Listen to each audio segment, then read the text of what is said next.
আয়ারও ভাবছিলাম আমরা অসুস্থ একজন মানুষ, আমরা দেহ নালে তো একজন দরকার আছে।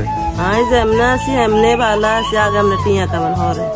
আর আরেক কথা শুনে, এই দুনিয়ার মধ্যে টিয়া ছাড়া কেউ কারো করে দাম দেন। আসসালামু আলাইকুম গাইস, আই তার কাছে আন্নে গেল নতুন একটা ভিডিওতে আন্নে করে স্বাগত। অনবাজে দিনের 10টায় হবে, ঘুমেতে উঠে তোমার দিকে বৃষ্টি এলে যাইতে আসি কিছু খাইতে। হঠাৎ করে যে দুই মুরব্বী হানিদ্দ পাইতেছে, তা করে দেন ছোটকালের কথা মনে হয়ে গেছে। কারণ ছোটকালের কথা আমরা এরকম হানিদ্দ পাইতাম, কারণ বড় হয়ে বলা বলে বৃষ্টি এলে যাইতেছি তোমার দিকে খাইতাম, কিন্তু হারিনকে বিয়ে করতাম। আর এই জানারা দেখতেছেন ডাঙ্গার আমার এক বড় ভাই জজ কোড, এটার 5 স্টার হোটেলে কইতে। আর আমরা কিন্তু 5 স্টার হোটেল ছাড়া চা খাই না, যদিও চাউকে দাম হাসতে ডাঙ্গলে কোনো ব্যাপার না। তার কতক্ষণ বইরা নাই চাউকে অর্ডার দিই, আমি অর্ডার দিতে দেরি করছি, কিন্তু এতে দিতে দেরি করে না। আর এই জানারা দেখতেছেন এটা হলো আজকের ব্যানগান নাস্তা। আর আল্লাহ 30 দিনের ভিতরে 29 দিন হয়তো আনো খাই, কারণ আঙ্গর মোটামুটি ব্যাকে অসুস্থ হয়ে গেল। আমি সবসময় আল্লাহর কাছে আর পরিবারের মানুষগুলো ভালো থাকে, এলে নাস্তা বানালে এতে করে দিন আছে। আর আমি সবসময় এই দোয়া করি সবার ফ্যামিলির লগে লগে আর ফ্যামিলির আল্লাহ ভালো রাখে। আর এনে সাদি বিস্কুট দিয়ে সুবে সুবে খাইতে আছে, আর হেডও লাগতে আছে একটু শান্তি। আর আপনারা অনেকেই জানেন যে হেড শান্তি থাকলে দুনিয়া শান্তি। আর এন দিয়ে 2 প্যাকেট বিস্কুট রে খাই সাবার করে হেলাই। আর আমি কিন্তু কম দামে চা খাইতে নিলে 5 স্টার হোটেলে সাদি আর বিস্কুট দিয়ে সকালবেলা নাস্তা খান সারি হেলাই। আর এই 5 স্টার হোটেলে আর নাস্তা করতে লাগছে 100 টাকা, কিন্তু আমি লগে লইছি 20 টাকা। পরে ভাবলাম যে আর আসটের কি খাই, মরে কইলাম যে ভাইকে মোটর বাজার। আর বাইনা নাস্তার মিন্দে এগিন খানা ঠিক না, তার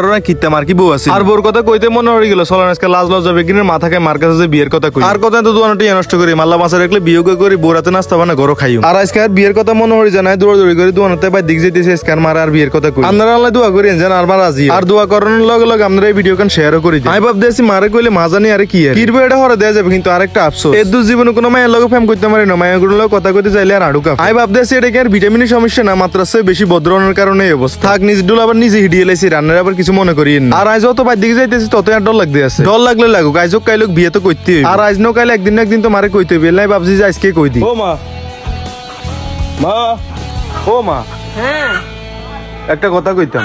কি কবি ক? আঙ্গলগের মুড়ে যে তো বিয়ে করিয়ে লাইছে, কে বউ খাবাইতে হয় বোধ এই তো বিয়ে করছি। আসলে মা আপনার কথা আপনি কইয়েন না, আপনি রুজি কামাই করে না ঘরে, তারপরেও বেকার ওনার কাছে কামাই বিয়ে দিত না, আগে টিয়া কামান। আয়ারও ভাবছিলাম আমরা অসুস্থ একজন মানুষ, আমরা দেহ নালে তো একজন দরকার আছে।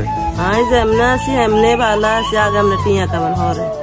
আর আরেক কথা শুনে, এই দুনিয়ার মধ্যে টিয়া ছাড়া কেউ কারো করে দাম দেন, আগে টিয়া কামা হরে। আর আমরা টিয়া লই কথা কিন করার কারণ কি? কারণ আমরা চাই না যে কেউ আর বেকার। আর আমার একখান কথা আর ভালো লাগছে, এই দুনিয়ার টিয়া ছাড়া কেউ কারো করে দাম দেয় না, হয় এটাই বাস্তব। আর এই দুনিয়ার ভিতরে যদি অনেক খারাপ মানুষ হতো, আমরা যদি অনেক টিয়া আছে, তাহলে আমার মতো ভালো মানুষ এই দুনিয়ার ভিতরে কেউ না। আর এই দুনিয়ার ভিতরে যাদের মাথার তেল আছে, তাদের মাথার তেল দিন না মানুষের অভাব নেই, যাদের মাথার তেল নেই তাদের মাথার তেল দিন না মানুষের। আর শুধু আইন আর মতো এরকম হাজার হলাই আছে টিয়ার অভাবে বিয়ে করতে পারে। আর আর মতো যারা আছেন অবশ্যই হেতাগো জীবনে একটা না একটা লক্ষ্য আছে, আর এই লক্ষ্য লয়ে আগাইছেন আপনারা অবশ্যই এর জীবনে কিছু না কিছু করতে। আর যারা আর মতো আছেন হেতাগুলো দোয়া করি, আপনারা আল্লাহ দোয়া করেন যেন জীবনে কিছু করতে পারেন। আর এই দুনিয়ার ভিতরে বাঁচতে হলে অবশ্যই টিয়ার দরকার আছে, যাদের টিয়া আছে তাদের মতো ভালো মানুষ এই দুনিয়ার ভিতরে কেউ। আর বড় লোক চিন্তা করে দুনিয়ার, আর গরিব চিন্তা করে আখিরাতে। এবার আপনি কোন জায়গায় ভালো হইতেছেন কমেন্ট বক্সে কই যান। আর এই দুনিয়ার ভিতরে শুধু টিয়া দিছেন না, করি কিছু ভালো কামও করি যায়। আর আপনারা যদি না করে সাপোর্ট করতেছেন, না করে সাপোর্ট করতেছেন, অবশ্যই মানুষ হলে ভালো কিছু করি। আর জন করিম তখন ইনশাআল্লাহ ভিডিও বানায় আন্না করে দেয়। আপনারা শুধু মনে তো আর একটু সাপোর্ট করে দিন, না সাপোর্ট করলে। আর ভালোবাসার মানুষগুলো সাপোর্ট করেন, ভিডিও ভালো লাগলে লাইক কমেন্ট শেয়ার করেন। টাটা, গুড বাই, আসসালামু আলাইকুম।